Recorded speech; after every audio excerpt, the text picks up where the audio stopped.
أعوذ بالله من الشيطان الرجيم. بسم الله الرحمن الرحيم.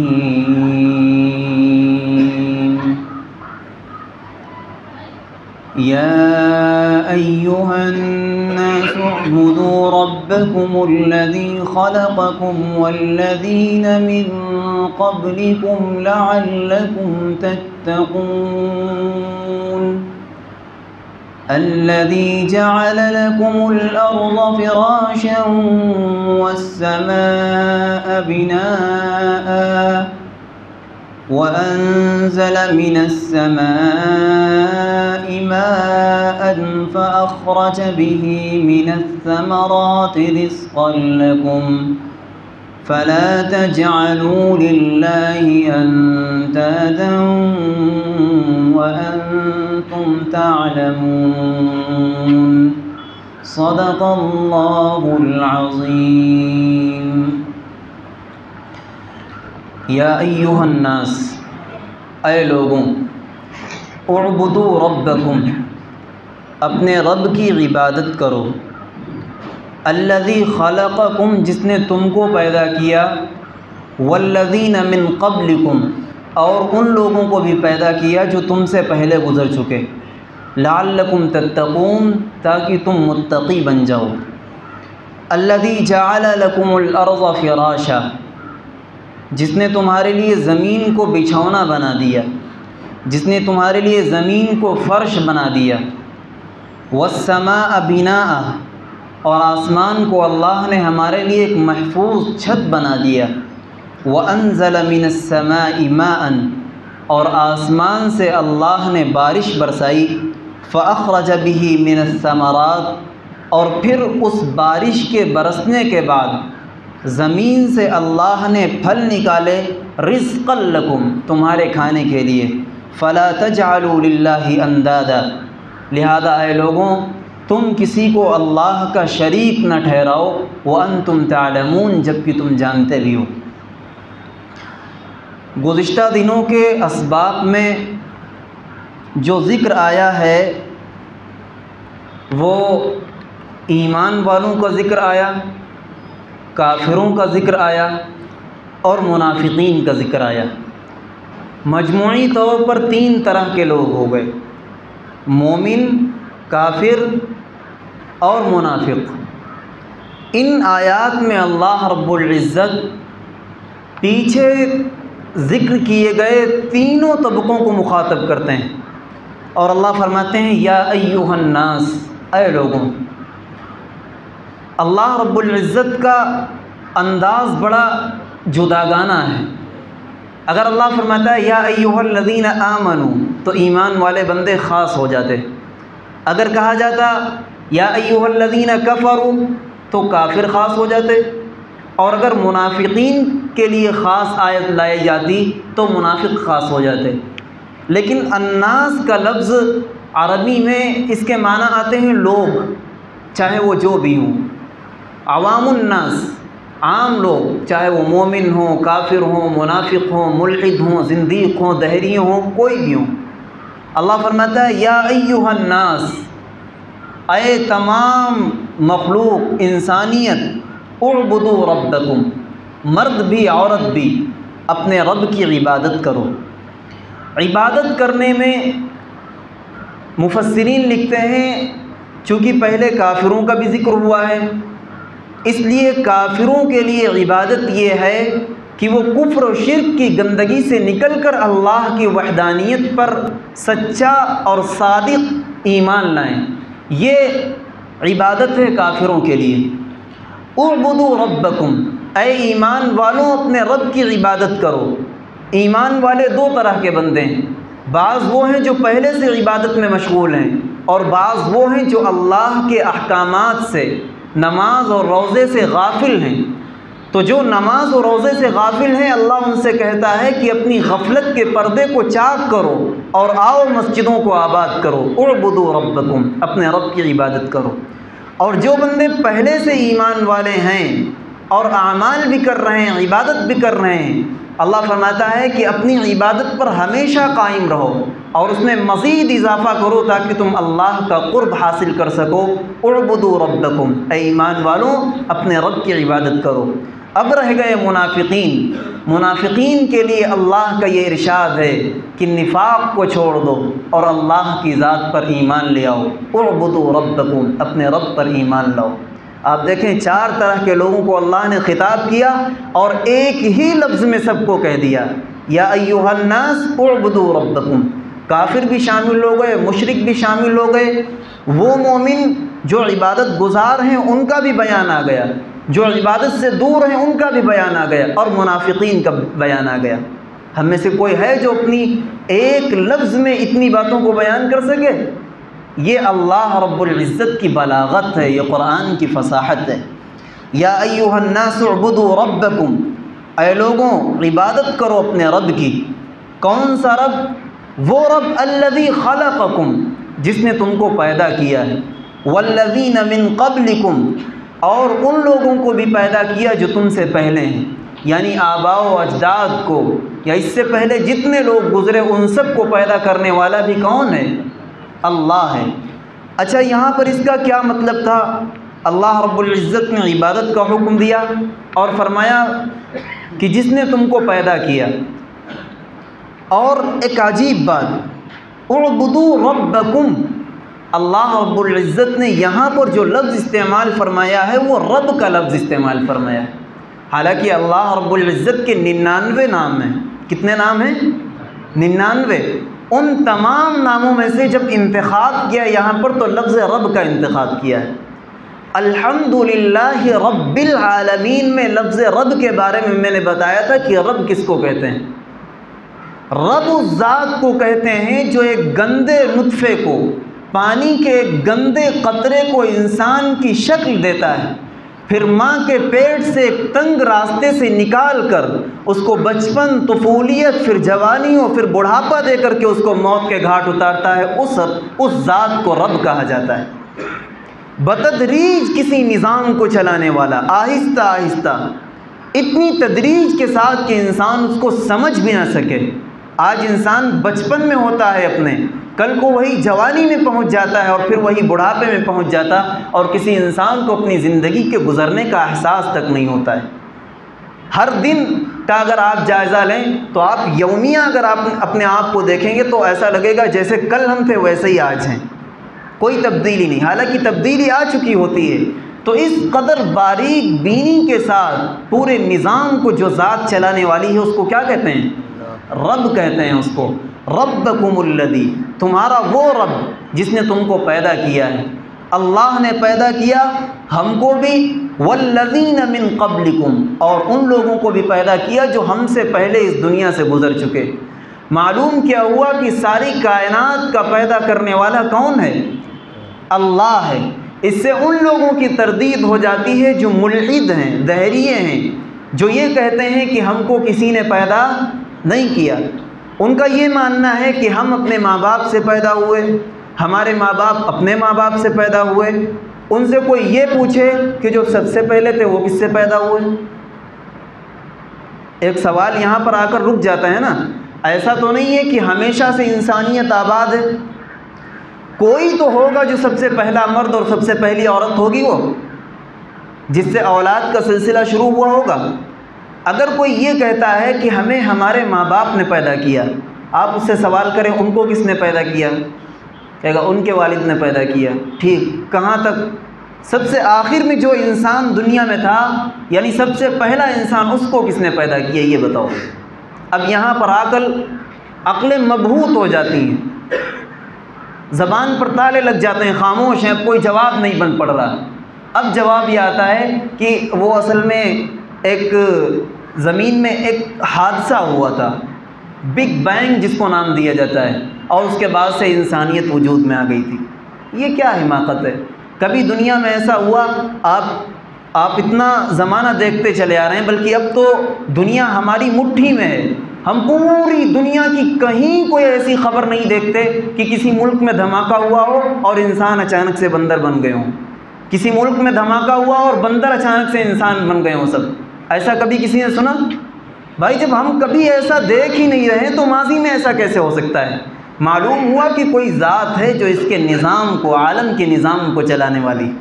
اور میں آج آپ کو ایک عجیب بات بتاؤں، اس آیت سے امام راضی علیہ الرحمہ ایک بہت بڑے امام گزرے ہیں، انہوں نے اللہ کی وحدانیت پر، یعنی اللہ کے ایک ہونے پر اس آیت سے استدلال کیا ہے، اور اسی آیت سے انہوں نے ثابت کیا ہے کہ اللہ تعالی موجود ہے۔ کیسے موجود ہے؟ آج اسی پہ گفتگو کر لیتے ہیں۔ حضرت امام مالک رحمۃ اللہ علیہ، 4 مشہور امام ہیں، امام ابو حنیفہ رحمۃ اللہ علیہ جن کی ہم اور آپ اتباع اور تقلید کرتے ہیں، امام مالک، امام شافعی، امام احمد بن حنبل، امام مالک رحمۃ اللہ علیہ، یہ 4 مشہور امام ہیں۔ پوری دنیا میں لوگ ان کے مسلک کو مانتے ہیں، ان کے بتائے ہوئے مسائل پر عمل کرتے ہیں۔ امام مالک علیہ الرحمہ ایک مرتبہ ہارون رشید کے دربار میں تھے۔ ہارون رشید نے پوچھا امام مالک، اللہ کے وجود کی، اللہ کے موجود ہونے کی دلیل کیا ہے؟ امام مالک نے فرمایا، زبانوں کا مختلف ہونا، زبانوں کا مختلف ہونا، ہر علاقے میں الگ الگ زبانیں بولی جاتی ہیں نا، زبانوں کا مختلف ہونا، رنگوں کا جداگانہ ہونا اور نغموں کا الگ الگ ہونا، یہ اللہ رب العزت کے وجود کی دلیل ہے۔ ایک دیہاتی جس کو عربی میں بدوی کہا جاتا ہے، اس سے پوچھا گیا کہ اللہ کے موجود ہونے کی دلیل کیا ہے؟ اس نے کہا یا سبحان، لفظ سبحان عربی میں تعجب کے لیے آتا ہے، کہنے کہ تعجب ہے، ان البعر يدل على البعیر، مینگنی دیکھ کے یہ اندازہ ہو جاتا ہے کہ اونٹ یہاں سے گزرا ہے، وَإِنَّ آثَارَ الْقَدَمِ تَدُلُّ عَلَى الْمَسِيرِ، زمین میں بنے ہوئے قدم کے نشانات کو دیکھ کر کے یہ اندازہ ہو جاتا ہے کہ یہاں سے کوئی گزرا ہے۔ فَالسَّمَاءُ ذَاتُ أَمْوَاجٍ فَالسَّمَاءُ ذَاتُ بُرُجٍ وَالْأَرْضُ ذَاتُ فِجَاجٍ، وہ آسمان جو ستاروں والا ہے، وہ زمین جس میں پہاڑ، سمندر، موجیں، جس کی دریاؤں میں طغیانی، یہ سب وہ چیزیں ہیں جن کو دیکھ کر کے ہمیں یہ اندازہ ہو رہا ہے کہ ان سب کو بنانے والا اور ان سب کے نظام کو چلانے والا کوئی ہے، اور وہی اللہ ہے، اور یہ تمام چیزیں اس کے وجود کی دلیل ہیں۔ ایک دیہاتی جو بے علم ہے، جس کو کچھ نہیں معلوم، وہ اپنے رب کے وجود کی یہ دلیل دے رہا ہے۔ حضرت امام ابو حنیفہ رحمۃ اللہ علیہ ایک مرتبہ تشریف فرما تھے، ایک ملحد آیا جو اللہ کو نہیں مانتا، اس نے کہا امام صاحب اللہ کے وجود کی دلیل کیا ہے؟ امام صاحب نے فرمایا ابھی میں کسی اور کام میں ہوں، ذرا کچھ اور سوچ رہا ہوں۔ کیا سوچ رہے ہو؟ سوچ یہ رہا ہوں کہ ایک صاحب آئے تھے، انہوں نے یہ بتایا کہ ایک کشتی ہے جس میں بہت زیادہ سامان لدا ہوا ہے، لوگ اس پر سوار ہیں، اور نہ کوئی اس کا ملاح ہے، نہ کوئی منتظم ہے، نہ کوئی چلانے والا ہے، وہ خود بخود سمندر کی موجوں کو پار کرتے ہوئی، چیرتی ہوئی چلی آ رہی ہے اور اپنا سفر طے کر رہی ہے۔ جہاں اس کو رکنا ہے اس جگہ وہ رک جاتی ہے، اور جب مسافر سوار ہو جاتے ہیں تو خود بخود وہ چلنے لگتی ہے۔ ملحد کہتا ہے اجی امام صاحب، بھلا ایسا بھی ہو سکتا ہے کہ کشتی بغیر ملاح کے، بغیر منتظم کے کشتی اس طرح چلے کہ وہ سمندر کی موجوں کو پار بھی کرے، اپنی جگہ پر اسٹیشن پر رک بھی جائے، اور پھر خود ہی چلنے بھی لگے؟ ایسا بھی کبھی ہوتا ہے؟ امام صاحب نے کہا او عقل کے مارے ذرا سوچ تو صحیح، جب ایک چھوٹی سی کشتی سمندر میں خود بخود نہیں چل سکتی تو یہ سارے عالم کا نظام، روزانہ سورج کا اپنے وقت پر نکلنا، اپنے وقت پر ڈوبنا، چاند کا اپنے وقت پر نکلنا اور ڈوبنا، شمس و قمر کا نظام، طلوع و غروب کا نظام، ان کے چلنے کا نظام، انسانوں کے پیدا ہونے اور مرنے کا نظام، کھانے پینے کا نظام، دنیا کا تمام نظام خود بخود کیسے چل سکتا ہے؟ وہ ملحد خاموش ہو گیا اور اس نے اسلام کی ضروری معلومات حاصل کی اور ایمان لے آیا۔ کبھی سبحان اللہ بھی کہا کرو یار۔ حضرت امام شافعی رحمۃ اللہ علیہ، بات چل پڑی ہے تو میں آج آپ کو اللہ کے وجود کے دلائل دے دیتا ہوں۔ حضرت امام شافعی رحمۃ اللہ علیہ، حضرت سے پوچھا گیا کہ اللہ کے وجود کی دلیل کیا ہے؟ امام شافعی علیہ الرحمہ نے فرمایا شہتوت کا پتا جو ہوتا ہے اس پر شہد کی مکھی بھی بیٹھتی ہے، اور ریشم کا کیڑا بھی اس کو کھاتا ہے، اور گائے، بیل، بھینس، بکریاں بھی اس کو کھاتی ہیں، لیکن جب ریشم کا کیڑا اس پر بیٹھتا ہے تو وہ ریشم دیتا ہے، جب شہد کی مکھی اس پر بیٹھتی ہے تو وہ شہد دیتی ہے، جب گائے اور بھینس اس کو کھاتے ہیں تو لید اور دودھ دیا کرتے ہیں۔ ایک ہی پتے کے اندر اس قدر خصوصیات کو جس ذات نے پیدا کیا ہے وہ ذات اللہ ہے، اور یہی اس کے وجود کی دلیل ہے۔ حضرت امام احمد بن حنبل رحمۃ اللہ علیہ، حضرت سے پوچھا گیا کہ اللہ کے وجود کی دلیل کیا ہے؟ امام صاحب فرمانے لگے کہ ایک محل ہے، بلند و بالا ایک محل ہے، وہ محل باہر سے چاندی کی طرح چمک رہا ہے، اندر سے سونے کی طرح دمک رہا ہے، اس میں کوئی بھی ایک دروازہ نہیں ہے، حتیٰ کہ کوئی ایک سوراخ تک نہیں ہے کہ اس کے اندر کسی چیز کو داخل کر دیا جائے۔ اچانک اس کی ایک دیوار ٹوٹتی ہے اور ایک انسان اس کے اندر سے نکل آتا ہے۔ لوگ تعجب میں پڑ گئے، وضاحت کی گئی کہ ایک انڈا ہے، باہر سے بالکل ہی چمکدار اور سفید ہے، ایک دم گول بنا ہوا ہے، کوئی سوراخ نہیں کہ باہر سے کوئی چیز اندر داخل کر دی جائے، اور اچانک سے وہ انڈا ٹوٹتا ہے اور اس کے اندر سے ایک جاندار بچہ نکل آتا ہے۔ اس غلاف کے اندر ایک جانور کو پالنے والا، اس کے اندر روح ڈالنے والا کون ہے؟ جو ذات اس نظام کو چلا رہی ہے اسی کو اللہ کہا جاتا ہے۔ یہ سب وہ دلائل ہیں جو اللہ کے وجود پر دلالت کرتے ہیں۔ ان سب دلائل سے کیا معلوم ہوتا ہے کہ اللہ موجود ہے، اللہ موجود ہے۔ دوسری بات یہ ہے کہ جب اللہ موجود ہے تو نظر کیوں نہیں آتا؟ جب اللہ موجود ہے تو نظر کیوں نہیں آتا؟ اس کا جواب یہ ہے کہ اللہ کو دیکھنے کے لیے ہمارے پاس آنکھیں نہیں۔ حضرت موسیٰ علیہ السلام نے اللہ رب العزت سے درخواست کی، رب ارنی انظر الیک، اے اللہ میں آپ کا دیدار کرنا چاہتا ہوں۔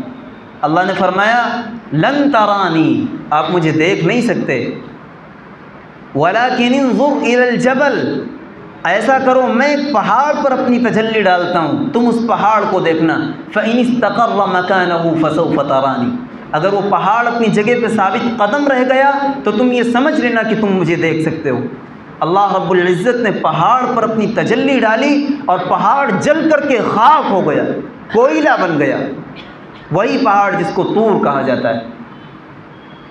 تو ایک نبی جب اپنے رب کا دیدار نہیں کر سکتا تو ہم اور آپ اپنی ان آنکھوں سے کیسے اللہ کا دیدار کر سکتے ہیں؟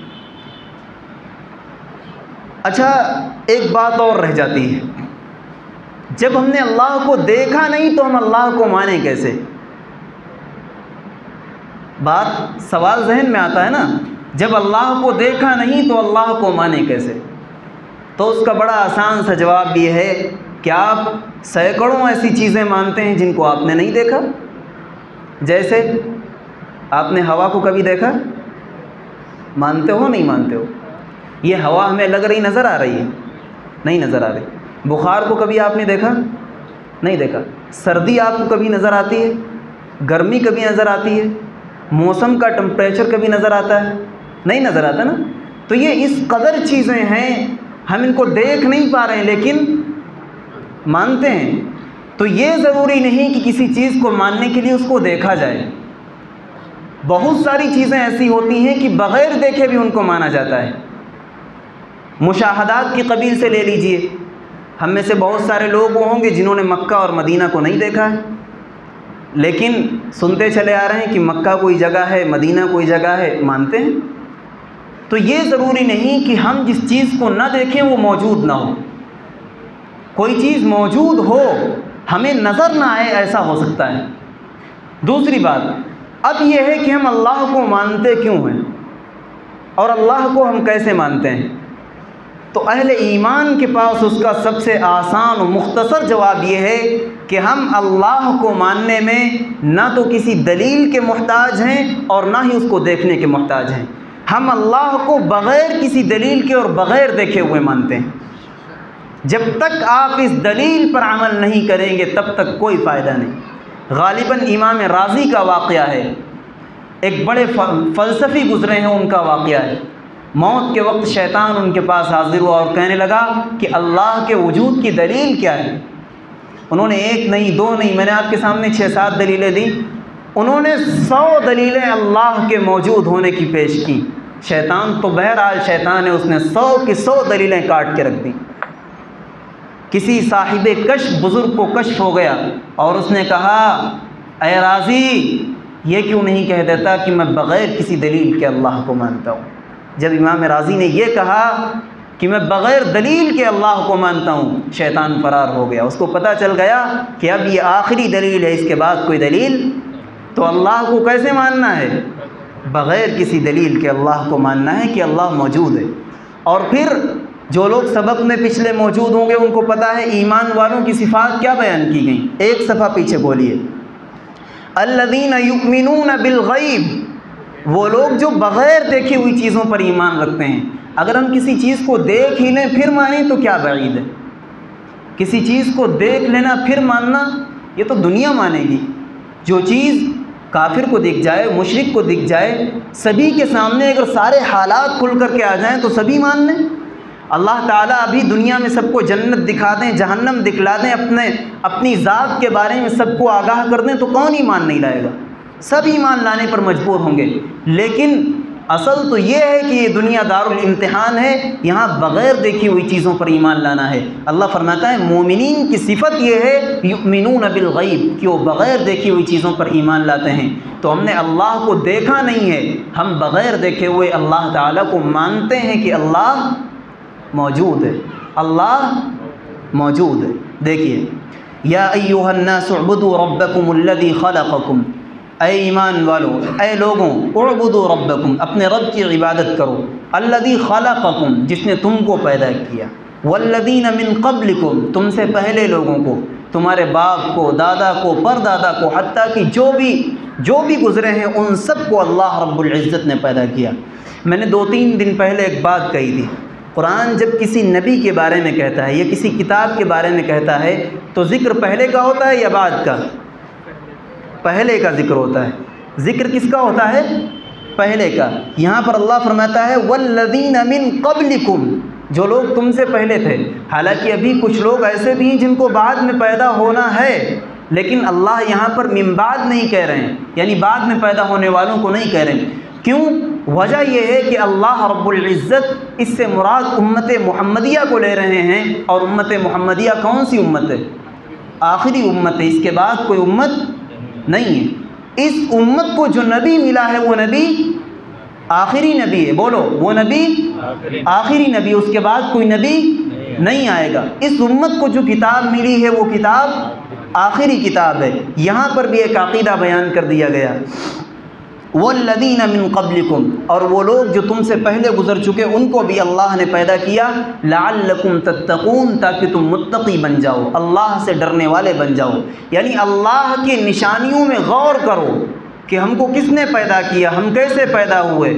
ایک گندے قطرے سے، ماں باپ کے ملنے سے، 2 مرد اور عورت کے آپس میں میل و ملاپ سے ایک انسان کیسے وجود میں آ جاتا ہے، جبکہ دنیا میں کسی چیز کو بنانے کے لیے مادے کو جمع کرنا پڑتا ہے، لیکن وہاں پر کسی طرح کا کوئی مادہ نہیں ہے، صرف ایک گندا نطفہ ہے، ایسا گندا نطفہ کہ اگر جسم پر لگ جائے تو ہم فوراً اس کو دھلنے کے لیے پریشان ہو جاتے ہیں۔ ایسے گندے اور باریک نطفے سے اللہ رب العزت نے کیسے ہم کو پیدا کر دیا۔ اللہ فرماتا ہے وَفِي أَنفُسِكُمْ، تمہاری ذات کے اندر میری نشانیاں موجود ہیں، کبھی غور تو کرو۔ اور صرف اتنا ہی نہیں کہ تم کو پیدا کیا، تم سے پہلے جتنی بھی انسانیت بلکہ جتنی مخلوق ہے ان سب کو پیدا کرنے والی ذات اللہ کی ہے۔ جب سب کو پیدا کرنے والا اللہ ہے، سارے نظام کو، سارے عالم کے نظام کو چلانے والا اللہ ہے، تو عبادت بھی کس کی جائے گی؟ اللہ کی۔ اور اس عبادت کا فائدہ کیا ہوگا؟ لعلکم تتقون، تاکہ تمہارے اندر تقوی کی صفات پیدا ہو جائیں اور تم متقی بن جاؤ۔ الذی جعل لکم الارض فراشا، جس نے تمہارے لیے زمین کو بچھونا بنایا، جس نے تمہارے لیے زمین کو بچھونا بنایا، زمین کو فرش بنا دیا۔ اللہ کی آیات میں غور کرنے کا مقام ہے۔ دیکھیے اللہ نے زمین کو ایسا بنایا، نہ تو بہت زیادہ اس کو سخت بنایا کہ اگر ہم کھودنا چاہیں، اس سے کچھ کام لینا چاہیں تو کھود نہ سکیں، نہ اتنا زیادہ نرم بنایا کہ جہاں پیر رکھیں وہیں دھس جائیں، بلکہ متوسط بنا دیا، نرم بھی نہیں ہے اور بہت زیادہ سخت بھی نہیں ہے، معتدل ہے۔ ہم اس کو ہر طرح سے اپنے کام میں لا سکتے ہیں، چاہے تو اس کو کھود کے اس کے نیچے سے پانی نکالیں، چاہے اس کے اوپر چل پھر کر کے راستے بنائیں، اپنا کام نکالیں۔ اللہ فرماتا ہے جعل لکم الارض فراشا، اللہ نے تمہارے لیے زمین کو بچھونا بنا دیا، زمین بنا دیا، والسماء بناء، اور آسمان کو چھت بنا دیا۔ یہ دو چیزیں ہیں، زمین ہمارے لیے فرش ہے اور آسمان ہمارے لیے ایک چھت ہے۔ ایک عجیب بات میں آپ کو بتاؤں، میرے استاد نے پڑھاتے ہوئے کہا، بلکہ لطیفے کے طور پہ ہمارے استاد کبھی کہہ دیتے ہیں، والسماء کا جب لفظ آیا تو استاد نے فرمایا ملنگوں اس کو لکھ لو، آسمان کبھی اوپر والی چھت کو بھی عربی میں کہہ دیا جاتا ہے۔ کس کو کہتے ہیں آسمان؟ ابھی اوپر آیا تھا او کصیب من السماء، اور نیچے ایک لفظ اور آ رہا ہے وانزل من السماء ماء، وہ اللہ جس نے آسمانوں سے پانی برسایا۔ پانی بادل سے برستا ہے یا آسمان سے؟ بتاؤ، پانی بادل سے برستا ہے یا آسمان سے؟ بادلوں سے بارش ہوتی ہے، لیکن اللہ کہہ رہا ہے کہ انزل من السماء ماء، تمہارے لیے آسمان سے پانی برسایا، حالانکہ پانی بادل سے برستا ہے۔ استاد نے فرمایا وہ ملنگو اس کو لکھ لو، عربی میں سماؤن کے معنی چھت کے بھی آتے ہیں، ہر اونچی چیز کو عربی میں سما کہہ دیا جاتا ہے۔ تو بادل ہم سے اوپر ہے یا نیچے ہے؟ اوپر ہے۔ وَأَنزَلَ مِنَ السَّمَاءِ، وہ چیز جو ہم سے اوپر ہے یعنی بادل، اللہ نے وہاں سے ہمارے لیے پانی برسایا۔ فَأَخْرَجَ بِهِ مِنَ الثَّمَرَاتِ، اور پانی کے برسنے کے بعد زمین نے جب اس پانی کو اپنے اندر جذب کر لیا تو اس کا فائدہ یہ ہوا کہ اللہ نے اس کے ذریعے پھل نکالے، غلہ پیدا ہوا، گیہوں، چاول، اناج، دنیا بھر کے مختلف طرح کے پھل پیدا ہوئے۔ یہ پھل اللہ نے کس کے لیے پیدا کیے؟ کس کے لیے پیدا کیے؟ انسانوں کے لیے پیدا کیے۔ رزقا لکم، اللہ فرماتا ہے یہ پھل اس لیے پیدا کیے تاکہ تم کھاؤ پیو، رزقا لکم، یہ تمہارا ہی رزق ہے۔ فلا تجعلوا للہ اندادا، جب اتنے دلائل بیان کر دیے گئے کہ زمین کو اللہ نے تمہارے لیے نرم بنا دیا، معتدل بنا دیا، اللہ نے تمہارے لیے زمین کو فرش بنایا، آسمان کو چھت بنایا، بادلوں سے پانی برسایا، پانی برسانے کے بعد زمین نے اس کو جذب کیا، اس کے جذب کرنے کے بعد اس سے پھل نکلے، غلہ جات نکلے، اس کو تم نے کھایا۔ اب یہ بتاؤ کہ وہ ذات جو اس تمام نظام کو تنے تنہا چلا رہی ہے، تو اس ایک کو ماننا چاہیے یا اس کے ساتھ کسی دوسرے کو بھی ماننا چاہیے؟ آپ بتائیں، اسی ایک کو ماننا چاہیے یا اس کے علاوہ کسی دوسرے کو بھی ماننا چاہیے؟ ایک کو ماننا چاہیے نا۔ اللہ فرماتا ہے فلا تجعلوا للہ اندادا، اے لوگوں اللہ کے ساتھ کسی کو شریک نہ ٹھہراؤ، اللہ کے ساتھ کسی کو شریک نہ ٹھہراؤ، کسی کو اللہ کا برابر نہ سمجھو، کسی کو اللہ کی طرح حاجت روا نہ سمجھو، مشکل کشا نہ سمجھو۔ اور میں آپ کو بتاؤں یہاں پر شرک کی نفی کی جا رہی کہ شرک نہ کرو۔ شرک دو طرح کا ہوتا ہے، ایک ہوتا ہے شرک اکبر، ایک ہوتا ہے شرک اصغر۔ آسان الفاظ میں سمجھیے، ایک ہوتا ہے بڑا شرک، ایک ہوتا ہے چھوٹا شرک۔ بڑا شرک کیا ہے؟ بڑا شرک یہ ہے کہ یوں کہنا کہ جس طرح اللہ کی ذات، یعنی جس طرح اللہ پیدا کرتا ہے اسی طرح دیوی دیوتا بت بھی پیدا کرتے ہیں، بابا پیر و فقیر بھی اسی طریقے سے پیدا کرنے والے ہیں، اس کو کیا کہیں گے؟ شرک کہیں گے۔ یہ بڑا شرک ہے۔ شرک کی سزا کیا ہے؟ روئے زمین پر اگر سب سے بڑا گناہ کوئی ہو سکتا ہے تو کون سا گناہ ہے؟ شرک ہے۔ کیوں؟ اللہ فرماتا ہے ان اللہ لا یغفر ان یشرک بہ ویغفر ما دون ذلک لمن یشاء، اللہ شرک کرنے والوں کی بخشش اور مغفرت نہیں کریں گے، اس کے علاوہ جس کو چاہیں گے معاف کر دیں گے۔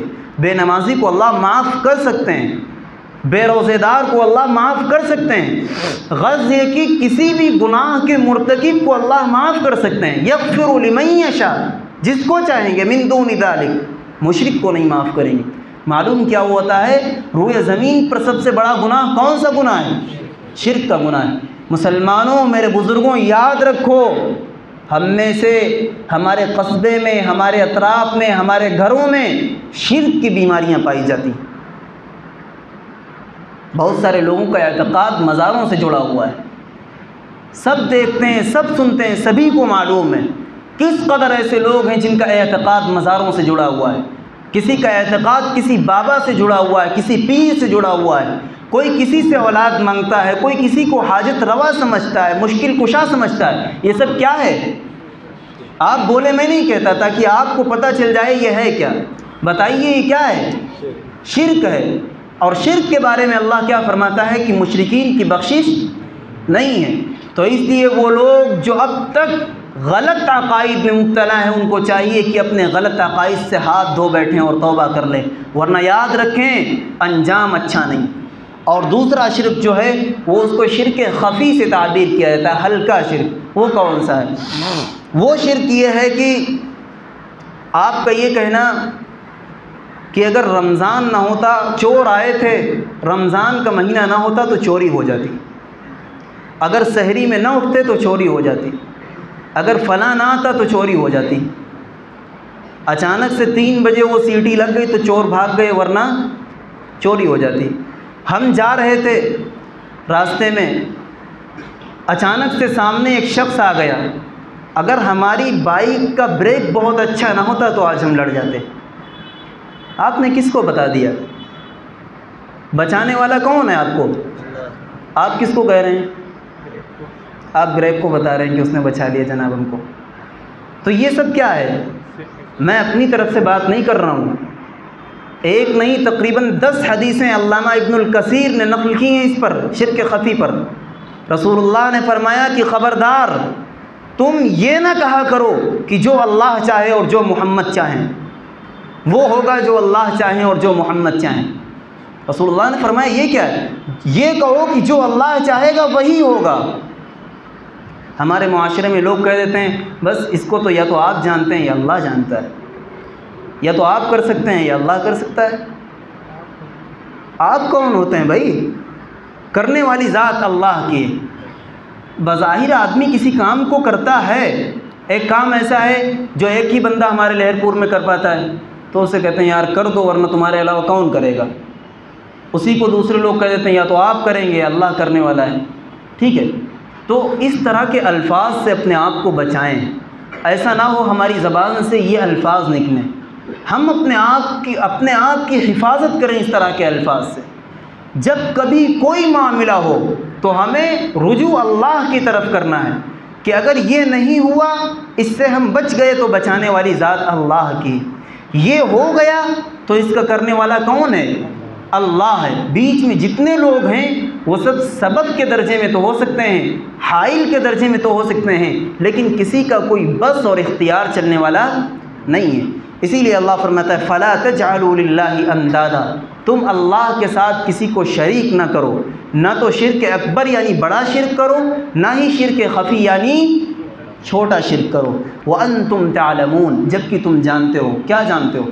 جانتے ہو کہ آسمان کو کس نے بنایا ہے، زمین کو کس نے بنایا ہے، زمین سے پھل غلہ جات کو کس نے اگایا ہے، انسانوں کا پالنہار کون ہے، جانوروں اور تمام مخلوقات کی پیدائش اور نظام کو چلانے والا کون ہے، ستارے اور سورج اور چاند کے نظام کو چلانے والا کون ہے، شمس و قمر، اسی طریقے سے دریاؤں اور سمندروں کی موجوں اور طغیانی کو کون چلا رہا ہے، اس سارے عالم کے نظام کو ہر لمحہ سنبھالنے والی ذات کون ہے؟